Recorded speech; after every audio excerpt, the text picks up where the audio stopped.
Imagine the moment after the scream. Not the crime itself, but the silence that follows. Abel's blood is still warm, soaking into the earth, raising a cry that, the story says, reaches the heavens.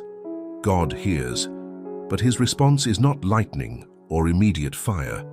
He doesn't turn Cain to ash or erase the first murderer. Instead, he does something more perplexing. He lets him live and sends him far away. That far away is not just anywhere. Scripture says Cain was banished to the land of Nod. The phrase is short, almost throwaway, as if it hardly matters. Yet the fact that this place has a name is already a crack in the story. Nod, a word that sounds like an unfinished whisper, a land never mentioned again, and yet it seems to hold one of the most unsettling secrets about our origins. Hebrew tradition links Nod with wandering, with aimless drifting. But what if the meaning is more than poetic?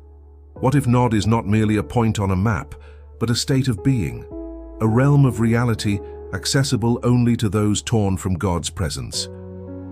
Cain isn't merely expelled from his birthplace. The text notes something more brutal. He is separated from God's face. His torment is not just guilt, but emptiness. He is the first human condemned to walk without the assurance that the Creator sees him. He loses not only his brother, but also the garden and the evening voice of God. He becomes the first spiritual exile, and it's in that condition that he enters Nod. That opens a wound of a question. What did Cain find there?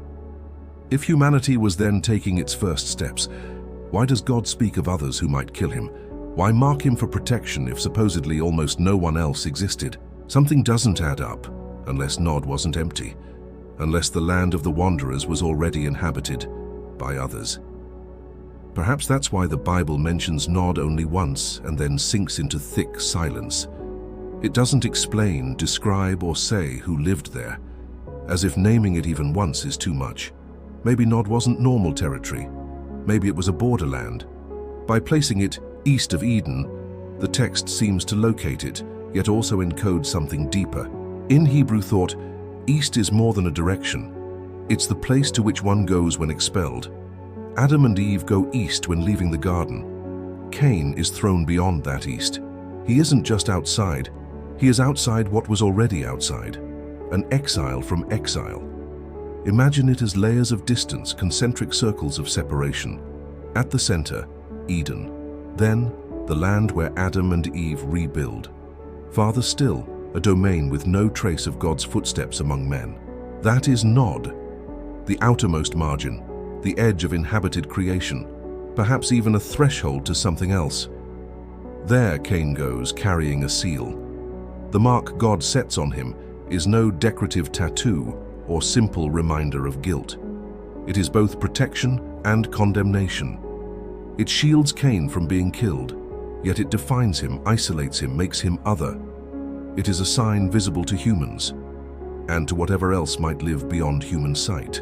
Ancient spiritual traditions agree on at least one thing: the world is not limited to what we see. There are tales of invisible regions, adjacent planes, beings that belong neither wholly to heaven nor to simple earth, a kind of fringe where the expelled accumulate, a spiritual dump, a waiting zone, a place of condemnation. What if Nod was one of those regions? Imagine Cain crossing a line no one had crossed. He doesn't only leave his family, he steps into a territory where God's presence doesn't manifest, but other presences do.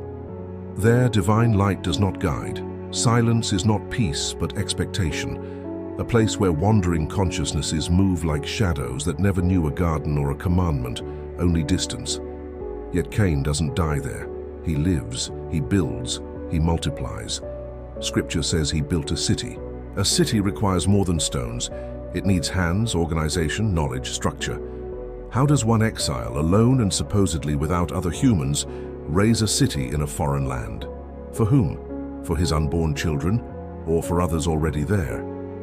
Traditional teaching offers a simple answer. Adam and Eve went on to have children, and Cain's wife was one of his sisters.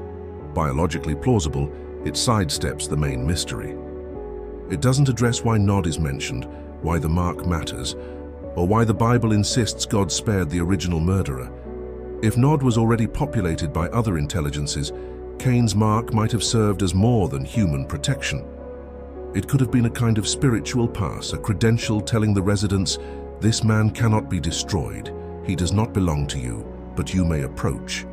Here is a man made in God's image, with a soul, a body, and memories of a garden those other beings never saw, walking now through a marginal land outside the light." Cain becomes a bridge, a living link between the original creation and a realm of creatures that never had an Eden. It's hard to believe the inhabitants of Nod would be indifferent. Later, the text slips in a line most readers skim. Cain knew his wife, and she conceived Enoch, and nothing more. No origin, no lineage, no explanation, just a woman appearing as if she were always there.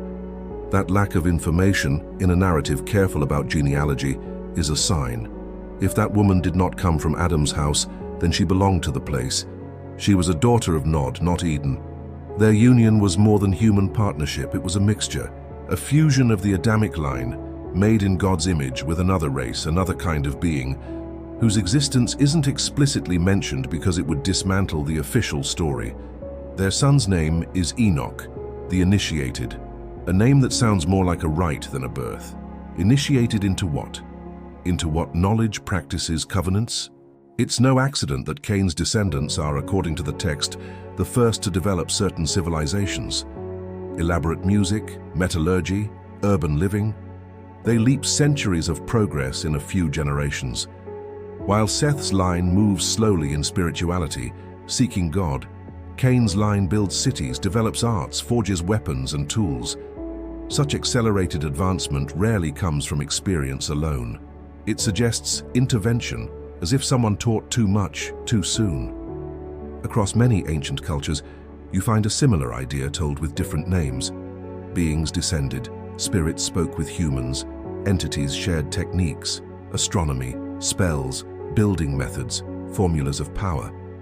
Maybe these stories are not disconnected myths, but distorted echoes of one root, an initial meeting between humanity and consciousnesses alien to it.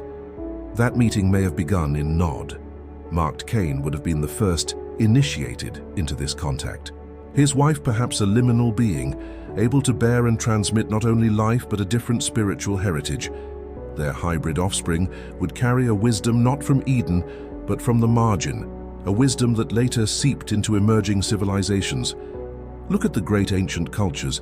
They built structures aligned with stars, devised precise calendars, erected temples loaded with symbolism, performed blood rituals, invoked gods descending from the sky or emerging from depths. They were obsessed with opening doors, crossing boundaries, repeating a primordial contact. Perhaps they didn't invent those patterns. Perhaps they inherited them.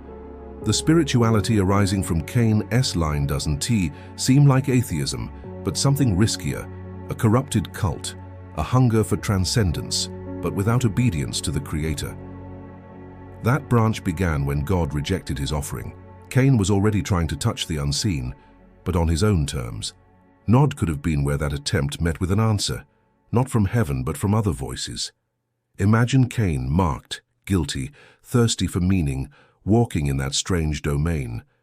The presences watching from spiritual darkness saw not just a murderer but an opportunity, a human cut off from God yet still longing for the sacred, a perfect candidate to learn other forms of worship, other symbols, other rites. A parallel religion is born, deep, powerful, but misdirected. Music, taught to his descendants, was not mere art. In almost all ancient traditions, music is a vessel for worship, a key that opens gates, a language that summons. Metalworking wasn't just technology. Metals forge weapons, yes, but also amulets, idols, ritual objects.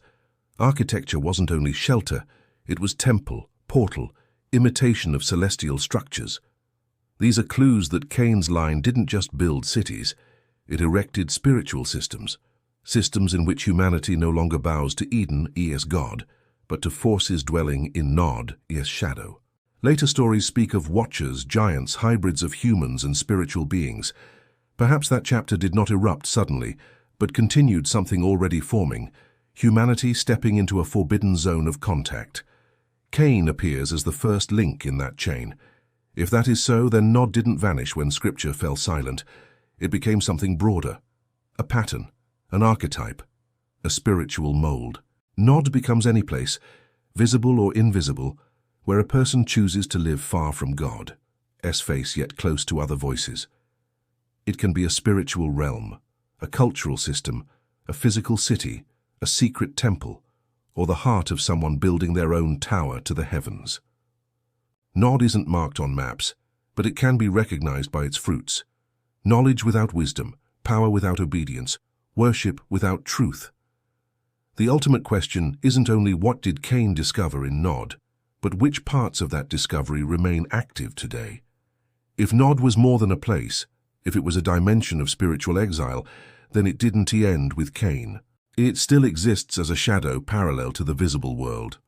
Every time a person becomes a wanderer away from God's presence, every time someone seeks the spiritual apart from the Creator, every time forbidden knowledge becomes the object of desire, Nod's door creaks open again.